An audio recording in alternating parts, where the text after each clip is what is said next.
lwawedde naye singa Netanyahu aweereza okulabula okw'ekika kya waggulu bakuweereza eggwanga etibwa erya Iran abagambye you people Iran mumpulira bulungi kansinze ku Pala FM bategeeze bino Netanyahu abalabudde abagambye nti olutalo lwawedde naye singa Isiraeli yetegeera nti muteekateeka okuddamu okukola nuclear mujja kundaba amugambye tujja kulaba nga wano wayise obuyambi wayise Amerika nga tukutira migwa kati owoza tujja kulaba Netanyahu King Bibi mukulembeze w'eggwanga etibwa erya Isiraeli agambye nti Isiraeli yadde nga olutalo lwawedde bagenda kusigala nga balondola Irani balabe agezaako okuddamu okukola nuclear oba nedda era balabudde eggwanga erya Irani nti weregezaako Abairani obagerezaako bwe bati okuddamu nti okuweesa nuclear oba okuwulira oluvuvumo lwonna nti Omuyirani alina kyayagala okukola bage tugenda kukomawo Netanyahu abagambye tudda tetuli wala tugenda bategako eriiso tetwagala kulya bya nuclear semanya mwagala masanyalaze semanya kola bijimusa bigenda kwesaba mu byabulimi tetwagala biwulira bwe mugerezaako bwe muti mugenda kutuula babadde Netanyahu kati abadde yakabyogera ate amawulire gava mu American Intelligence negamba nti America bwe yakubye teyamatiza era abasajja ebintu byabwe byonna babisigaza Abayirani kakati tubadde tuli awo amakya gonna ku lwaleero Parliament y'eggwanga erya Iran neetuula Parliament empuliriza ey'eggwanga ereetibwa erya Iran egenze maaso n'okulabika nti etudde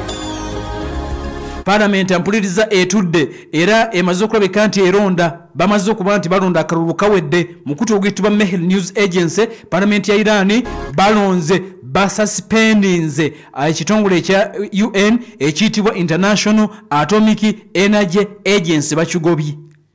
ekitongole ekimu ku ebyo ebadde birondola nuclear wa Iran kya UN kibiina kya mwanga magatte kyekyateekawo ekitongole kino eno watchdog yerondola ani alina nuclear ani agezaako okukola omulala ono alina yenkanaki ono amukoze atya abo be barondola ebya nuclear International Atomic Energy Agency babadde bakola nnyo mu Iran babadde bagenda ne bagamba nti Iran akoze kino na kino atuuse ono ne bamugulira n'alaba n'agenda mu nuclear sites gye bapangira ne bafulumya report kati ampuliriza Iran erimu okwekengera egamba nti bano aba IAEA International Atomic Energy Agency babadde bagenda ne bawa alipota ku nuclear waabwe ne bayiwa nti amawanga ag'obulabe gye bali Iran eteebereza nti babadde bawa information eri Israeli n'Amerika n'amawanga amalala ag'abazungu nga nti beerimbika mukola emirimu gya UN kati akalulu kava kubwa kakati mu Parliament ya Iran ababaka 221 balonze bill recommending the suspension of the country's cooperation with International Atomic Energy Agency bamaze okuba nti bagigobye bagisuspendinze teddamu kulinnya kigere mu Iran until further notice bill weno tiwali yadde omubaka n'omu mu Parliament ya Iran yagiwakanyizza wabaddewo omubaka omu yekka atabaddeewo abasigadde bonna bagambye tubagobe kakati okuva lweyise abakungu aba International Atomic Energy Agency abalondoola nuclear tebagenda kuddamu kuyingira Iran okujjako nga facilities zino basoose kulaba security yaazo kakati ekirindiriddwa Supreme National Security Council ya Iran bebagenda okukola final decision okutekinga action kwekyo ekikoleddwa Parliament y'eggwanga akakiiko k'ebyokwerinda k'okuntiko era nga kisuubiddwa nti nabo bagenda kulonda kyekimu bava mpuliriza mu byokolagana ne UN okulondola nuclear waabwe Omuyirani wakati mu kugoba bano kyongera okulaga nti abasajja bano balabika nga tebalina nteekateeka za kuva ku kubanga ekiriwo babagambye nti temudda kati Iran nga tewali alondolwa nuclear waayo kisuubiddwa kiki banagenda maaso n'okweka nti bakola kiki ekinagenda maaso n'okubeerawo mu kaseera nga tewali agenda balondoola Secretary of State Marco Rubio waggwanga ettibwa erya America yategeezezza n'agamba nti ennumba ezaakoleddwa ku nuclear sites z'eggwanga erya Iran zabadde very significant and very substantial zalese damage yamanyi nnyo era yagambye nti bazizza nuclear capabilities z'abasajja bano emabega ddala okusinza ku Mark Rubio niwankubadde amawulire agava mu America gagambye nti Abamerika bennyini bakkiriza nti tebalina kye baakoze abasajja basigadde nga buli kimu kitambuzibwa nga bwe kibadde kitambula. Kakati amawulire agaliwo Parliament bwetyo ebigenze maaso n'okulabika nti ekyo ekimaliriza akadde kano kennyini bakimaliriza. Ceasefire ekyali ntuufu nnyo tewali yagivayoletinza okuva olunaku olwise. Ejjo navuddewo ne mbagamba nti Israel yagala kuddamu kulumbalumba era ayina ennumba zeyakozeeko kaawo. President Donald Trump n'ayomba nnyo n'abalabula n'abagamba temukiddamu era bakimaliriza byawedde. Okuva olunaku olwise tewali muntu yenna yalumbye munne. Israel tannaba kulumba musajja mu Iran ate nga n'omu Iran tannaba genda maaso nakuddamu kulumba. Eggwanga ettibwa erya Israel kisuubiddwa nti kigenda kubeera bwe kityo alist okuva kaakati.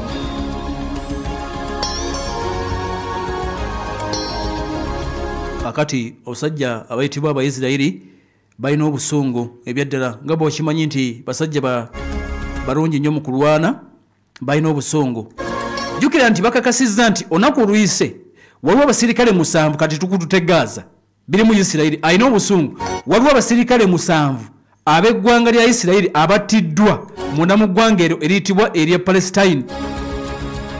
Basirikale 7 baggwanga eriyitibwa erya Isirayiri bagudde mu ambush, bagudde mu basajja ba Hamasi ne babatta. Kati yampuliriza Omuyisirayiri wuuno kyakoze ekitundu kino. Bino ebifaananyi bye tubadde tukubuulira. Yes, ebifaananyi bye tubadde tukubuulira ebadde biva munda mu ggwanga ettibwa erya Isirayiri nga tugamba nti ebizimbe babikubye bifaanana ng'eby'e Gaza kati ate bye bikedde okuvaayo. Mu kiro ekyaleero Isirayiri nga tagenze Iran kulwana bano engalo zibasiibwa buli kadde bakoze obulumbaganyi obw'amaanyi ddala mu kitundu eky'oluwannando lw'e Gaza. Ebifaananyi ebiva e Gaza bakulengeza ebizimbe ebiwerako nga biri ku ttaka, bakulengeza aba Red Cross nga bajjayo emirambo egigudde wansi mu ttaka. Mbeera nga bwetambula abantu 31 nti bibattiddwa mu kiro ekikeesezza olunaku olwaleero wali mu kitundu eky'oluwannando lw'e Gaza. Abayisirayiri obwanga buno obadde Iran babuzizza wano ampuliza mu kitundu ekyo ekiyitibwa Palestine abawerako battiddwa, ebizimbe ebiwerako bikubiddwa ate babadde n'obusungu bwa mirundi 2 nti olutalo luli lwawedde nga n'okuswala baswaddemukko. Kati ate ne bafuna amawulire nti abasirikale baabwe 7 battiddwa e Gaza. Isirayiri egenze n'amaanyi mangi nnyo ebizimbe ebiwerako ebikubye n'ebiteeka ku ttaka n'abadduukiriza essaawa eno bakyagezaako okunoonya abakyali abalamu 9 kubattiddwa babadde bagezaako okufuna obuyambi obw'emmere. Isirayiri n'abagamba temundabanga abakubye abawerako bafu. Mu ggwanga ettibwa erya Iran nga tuzzeeyo waliwo ko omukolo olunaku olwaleero okungubagira n'okuziika abasirikale b'eggwanga erya Iran 6 abagenze maaso n'okulabika nti battiddwa provinsi eyitibwa Yazid. Waliwo abasirikale abattiddwa era tutegedde nti emikolo gyonna giri ku muzikiti omunene oguyitibwa Yazid Grand Mosque. Bagenda kuba mpuliriza baziikibwa.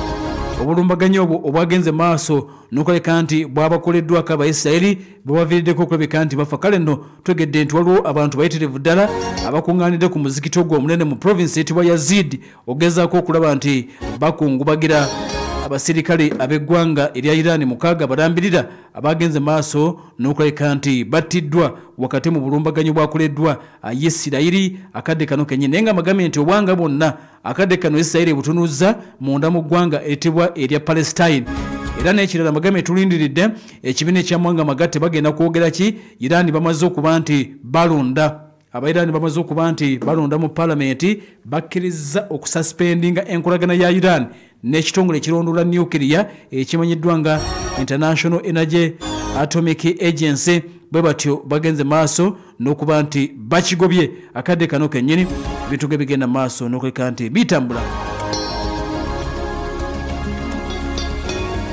Kale n'embeera bwetyo bweri ebirala bitunaba tongedde okuba nti tufuna of course okuva ku ground tunaba tubikutuusako bulungi nnyo yongera okuba nti obitegeera bannaffe aba Apple Skills Institute bagamba nti gwalina ekirooto okukolako ku radio ba TV oyagala kusoma mawulire kwata camera graphics designing okuyiga okukola obulango bwa TV wamala senior eyokuna ne senior ey'omukaaga tonnafuna wosoma tonnafuna kifo ku university bagamba nti osobola okufuuka ow'enjawulo bw'onaabozze osome diploma ne certificate mu journalism and media studies olusomo lwa May, June ne August okuwandiisa kugenda maaso abayizi 5 abanasooka okuwandiisa bagenda kuba basalirako ku bisale bali wali ku Tage Hotel Road Kampala essimu ya Apple Skills Institute ogenda osome byamawulire eri noti 745 12 noti 745 12 ate buli kimu kijja kuba kitambula bulungi nyonyini ddala abashipu edasi ne bagamba nti beesige basabaze byamaguzi byo mwangudira okuva e China ennaku 17 biba bituuse Mombasa okuva Mombasa paka Kampala ziba ennaku 3